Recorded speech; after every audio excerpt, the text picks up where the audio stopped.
Welcome, hikers, to the maiden episode of Acadia After Dark's Campfire Stories. I'm your host, Reverend Redbeard, and tonight we embark on a new chapter together.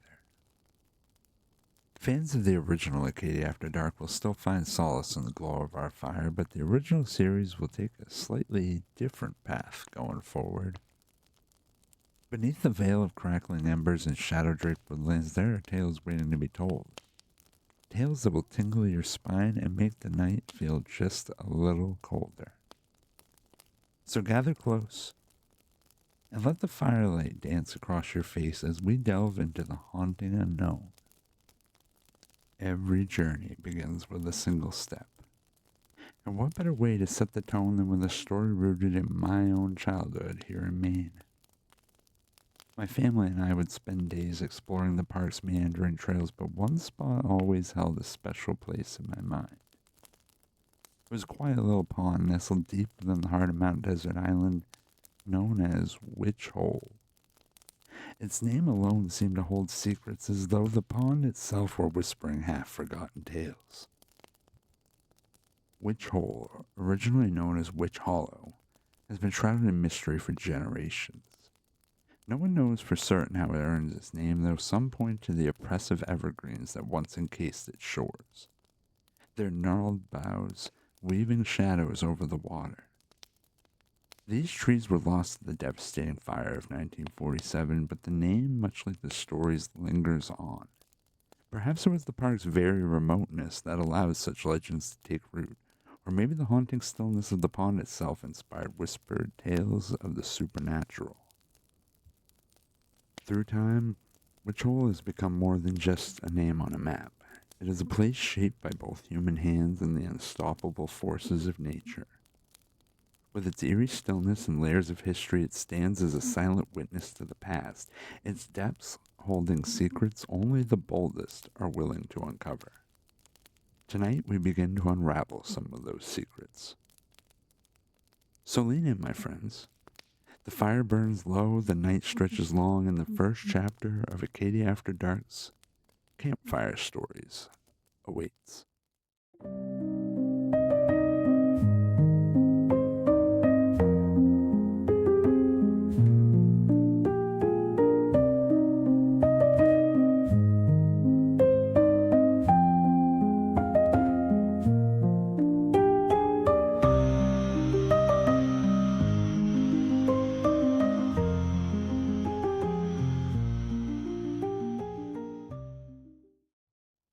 Acadia's famous carriage roads weave through the park like veins, guiding explorers to places steeped in beauty and legend.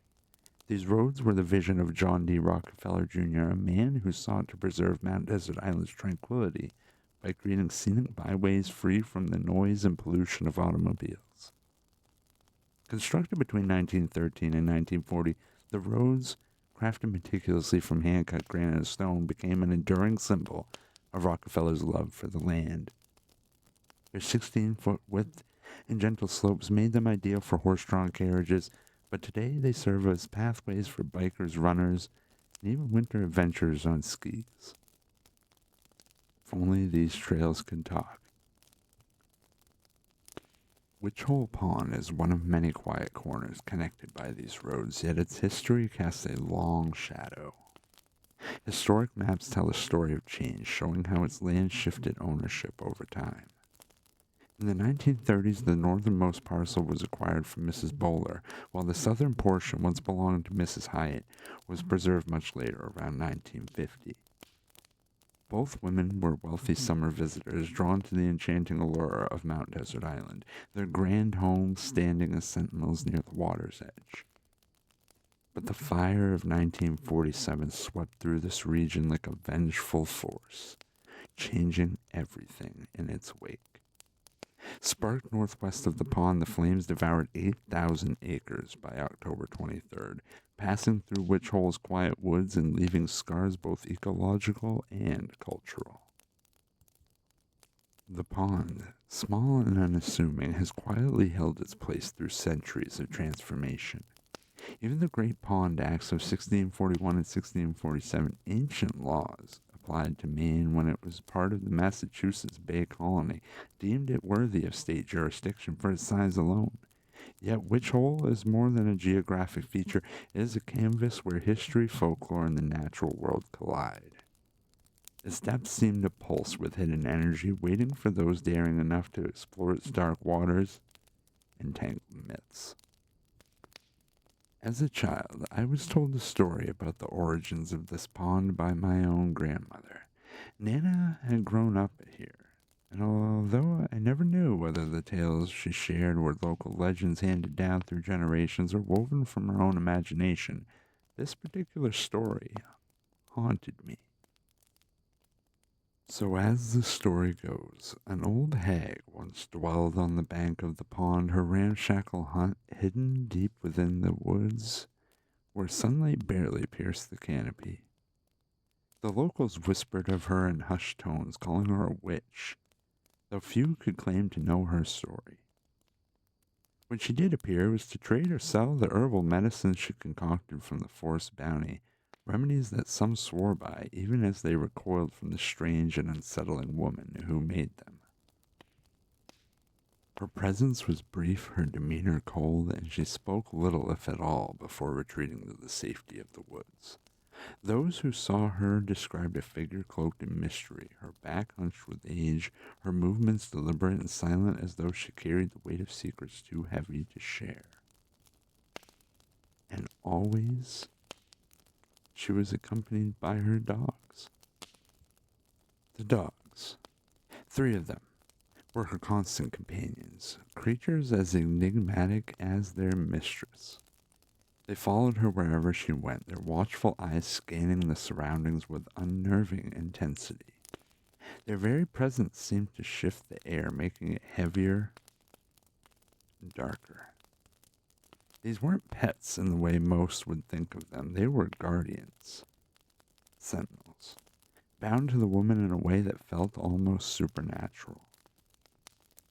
No one dared approach her when the dogs were near. Their silent stares and imposing posture discouraged even the boldest of townsfolk, lending further credence to the whispers that the woman was more than she seemed. Perhaps it was her reclusive nature that delayed the town's realization that something was wrong. No one noticed at first when the old woman stopped making her regular visits. Days turned into weeks and then longer still until someone remarked that it had been some time since her last appearance. What was more unsettling was the silence from her dogs. Their distant barking, once a faint echo in the woods that reminded the townsfolk of her presence, had ceased entirely. It wasn't clear how much time had passed before people began to grow uneasy, but when it became undeniable that something was amiss, a few of the braver locals decided to act. They resolved to make their way to the pond to seek out the old woman and her dogs and to uncover what fate might have befallen their reclusive neighbor. When the townsfolk finally made their way to the secluded cabin, they were startled to find the old woman still there. She sat motionless in the dim light that filtered through the twisted trees, her gaunt figure blending with the decaying timbers of her hut. Her dogs, however, were nowhere to be seen.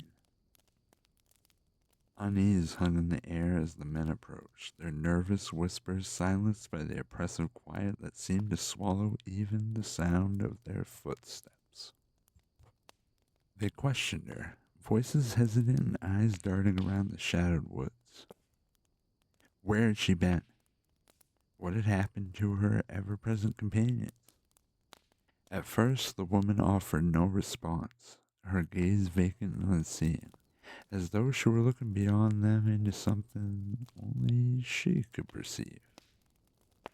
But then, with a voice rough as the grinding stone, and eyes clouded like a stormy sky, she began to speak. What she told them left the men shaken to their core. The hag spoke of a night weeks prior, when the moonless sky had cast an oppressive darkness over the land. It was on that night she claimed that a voice called to her, a voice that seemed to rise from the earth itself, low and resonant, filling her ears and mind with its command. The voice bade her to take her 3 loyal dogs to the edge of a nearby cliff and sacrifice them. Their spirits, it said, were to be offered to the land, an ancient and primal ritual whose purpose she didn't claim to understand, only to obey. She had tried to resist, she said, her voice trembling for the first time, but the command had rooted itself in her mind like a thorn. The woman described how she'd gathered her dogs that fateful night, their trusting eyes glowing in the dark as they followed her along the forest trails. Her heart ached with every step, but the voice's pull was unrelenting, and her resolve was firm.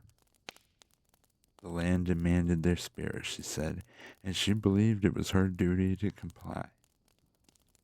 With sinister intentions and a breaking heart, she led her only companions toward the cliff, their fate sealed beneath the starless sky.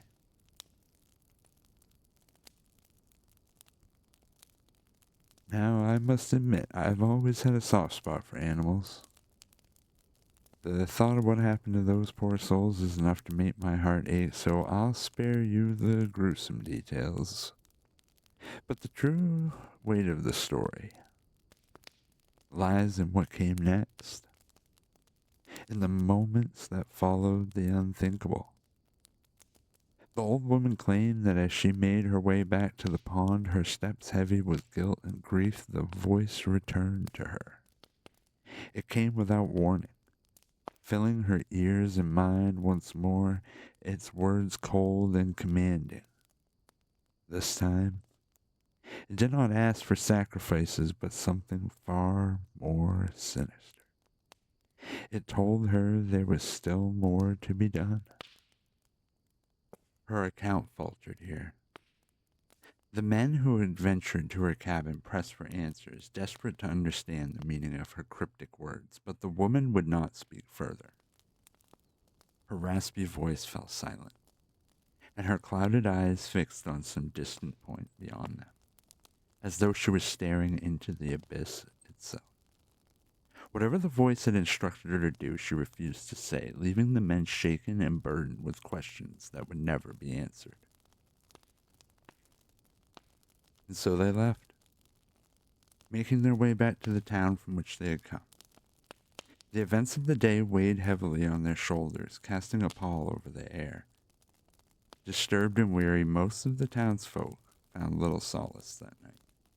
Sleep eluded them as their minds churned with the haunting words of the old woman and the eerie silence where her dog's howls once echoed. Shadows seemed to grow longer, the faintest creak in the floorboards or whisper of the wind setting hearts racing.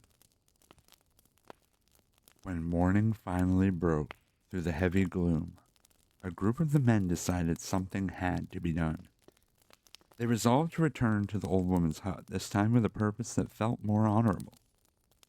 Perhaps they could convince her to come back with them to town, where she could receive the care they felt she so desperately needed.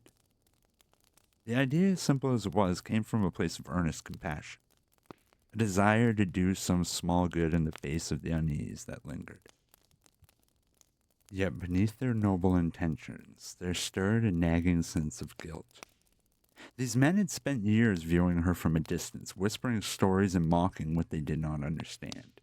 To them, she had always been the witch in the woods, or the crazy old dog lady, a figure more myth than reality.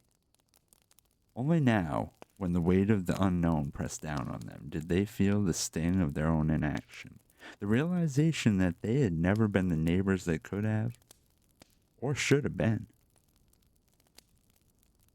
And so they set out once more to the pond, their steps measured and their words few. The forest seemed quieter than before, as if holding its breath. They hoped with their hearts as heavy as the morning mist that they might find a way to set things right. Not just for her, but perhaps for themselves as well. When the men arrived back at the cabin, it was just as they had left it, silent and still, the structure blending with the gloom of the surrounding forest. They knocked on the door, their fists meeting weathered wood, but there was no answer.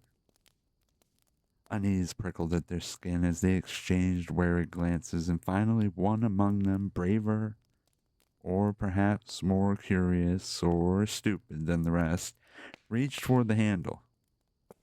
The door creaked open with little resistance, revealing the interior as lifeless and cold as the air outside. The hearth, which once might have been a source of warmth and light, was now nothing more than ash and soot, the fire long since extinguished. The room was empty, devoid of the old woman they had left behind earlier. Confusion rippled through the group, but concern quickly overtook it. They stepped cautiously inside, calling her name, but the voices seemed to vanish into the walls. It was as though the space had been abandoned for much longer than just a single night.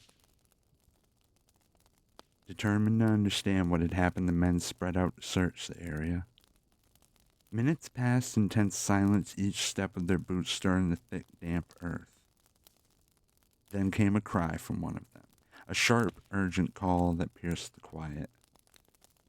The others rushed to his side, finding him kneeling by a patch of muddy ground not far from the cabin, and there, pressed into the sodden earth, was a single set of footprints.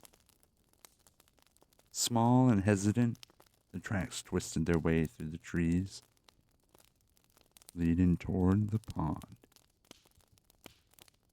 The group followed the trail, their breaths shallow as they pushed through the underbrush. The footprints ended abruptly at the water's edge, vanishing as though the earth itself had swallowed them. There were no tracks leading away, no disturbed ground to suggest she had left, or even struggled. The surface of the pond, dark and glassy, reflected only the overcast sky above. It offered no answers, only its still, unnerving presence. The old woman was never seen again. Her absence became quite the talk of the town, though. Whispered over mugs of coffee and muttered around evening fires, people speculated about what might have happened that night. Some suggested natural explanations, others something far darker. As the years passed, the whispers changed, taking on an air of folklore. Strange sightings and unsettling sounds began to emanate from the pond, drifting back with those who dare venture near. And so the story grew. It became a tale of dark secrets, of rituals older than memory, and of witchcraft that had cursed the pond and the land around it. Witch Hole was no longer just a name. It was a warning. Over time, the specifics of what had transpired at Witch Hollow began to fade from memory, slipping into the misty recesses of local lore. The villagers no longer spoke of the strange disappearance or the unsettling events that followed, at least not openly. Yet even as the years passed, an air of unease clung to the area like the damp chill of an autumn morning. It was as though the land itself bore the weight of the old woman's story, refusing to let it rest entirely. Despite the lingering discomfort, there were those who saw the location as an opportunity, a chance to bring life and industry to the land where the witch's modest home had once stood.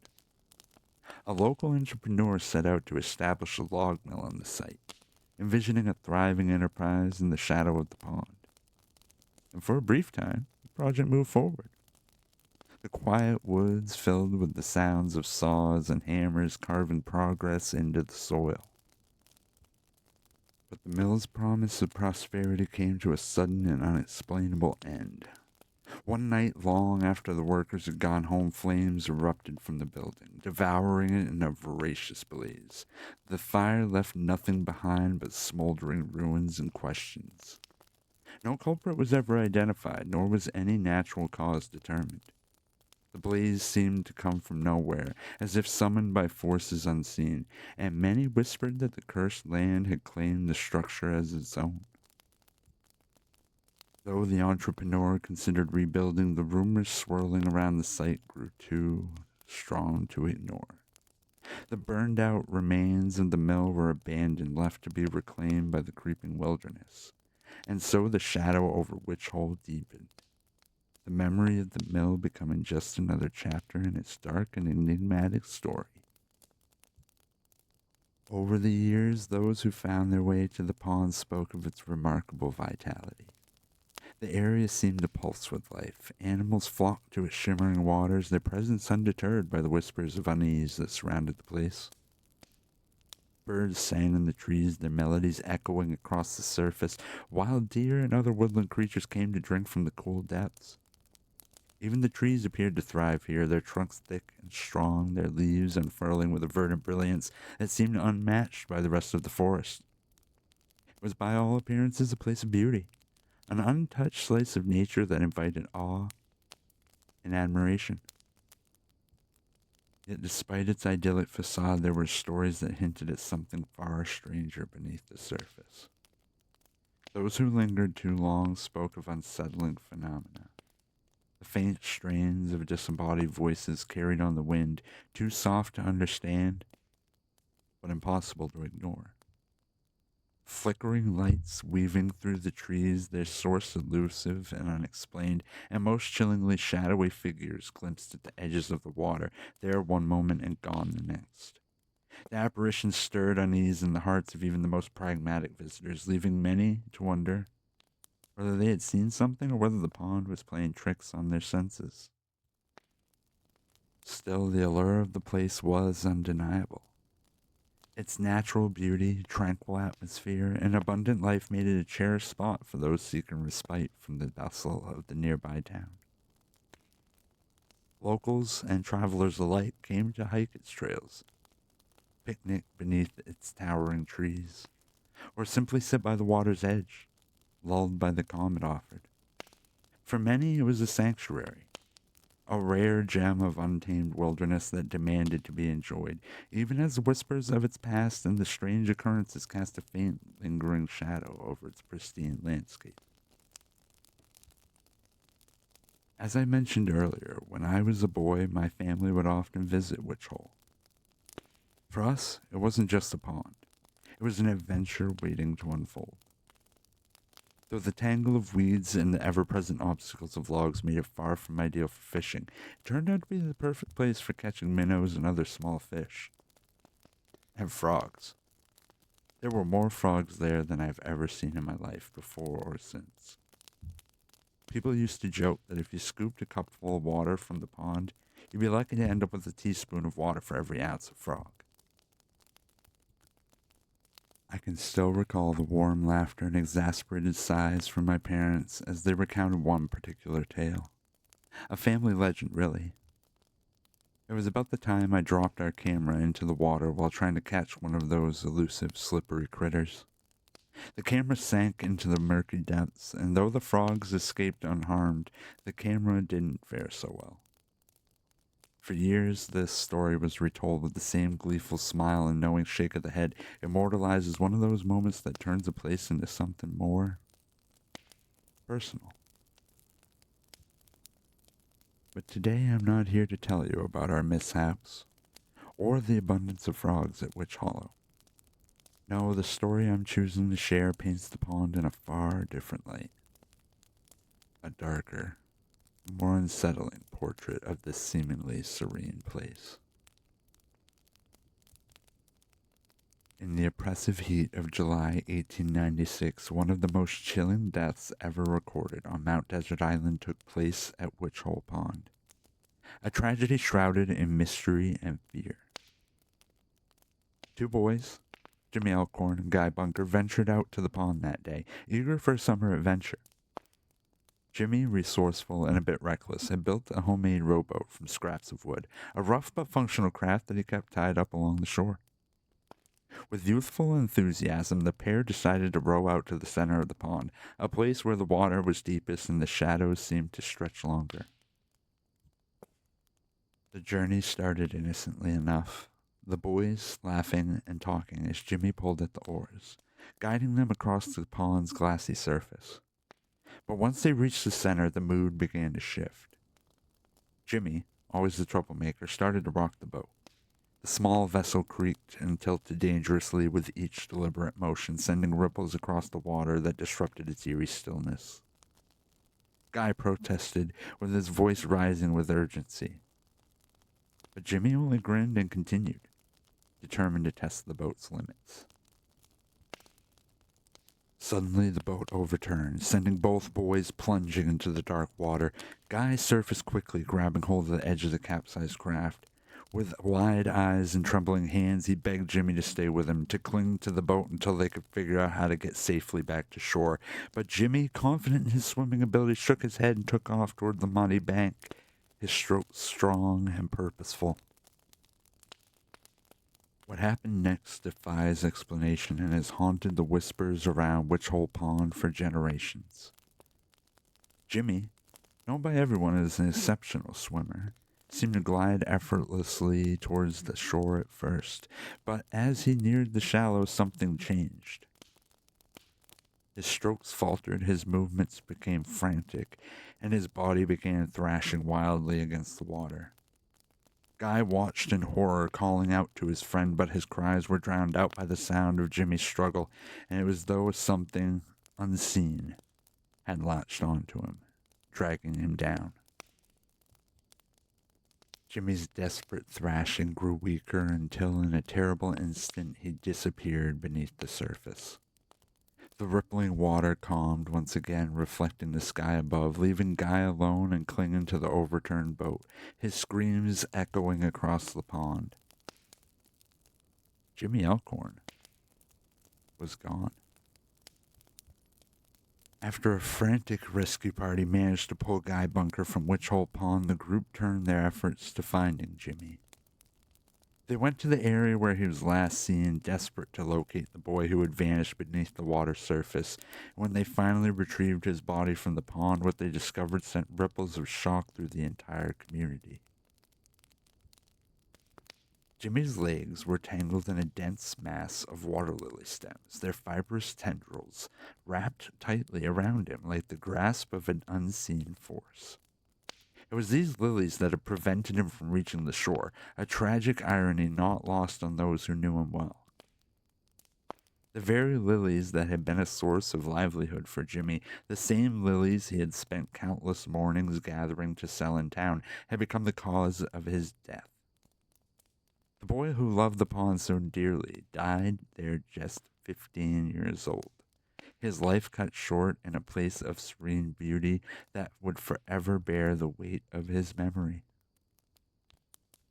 The incident shook the community to its core. Jimmy had been well known and well liked, a bright presence among the townsfolk, and his sudden and horrifying death cast a long shadow over the summer. The pond, once a place of adventure and wonder, now bore an air of melancholy, a quiet reminder of the fragility of life and the unseen dangers that lurked beneath its calm surface. Even today, long after the echoes of that tragedy faded into the fog of history, stories persist. It's said that if you stand on the banks of Witch Hole Pond on a still summer evening and watch the water closely, you might see a disturbance amid the lilies. A subtle ripple or faint stirring, as though something below were struggling to break free. Some dismiss it as nothing more than fish feeding on passing insects, but others insist it is the restless spirit of Jimmy Elkhorn, forever entangled in the place he loved most. The beauty of Witch Hole Pond remains undeniable, its reflections shimmering in the dappled light of the trees, but for those who know its story, there's a chilling weight to its allure. It is a place both mesmerizing and haunted, its lilies swaying in silent testimony to the boy who never made it home. And that does it for the first episode of Acadia After Dark Campfire Stories. I very much enjoyed writing this and getting to share with you all some of the tales I heard in my childhood growing up here. I hope it was to your liking, and if that is the case, please do me a favor and like, share, subscribe, whatever your platform will allow, as it really helps the channel out. I'll be back soon with another story for you hikers, and in the meantime, as always, keep those lanterns lit and stay safe out.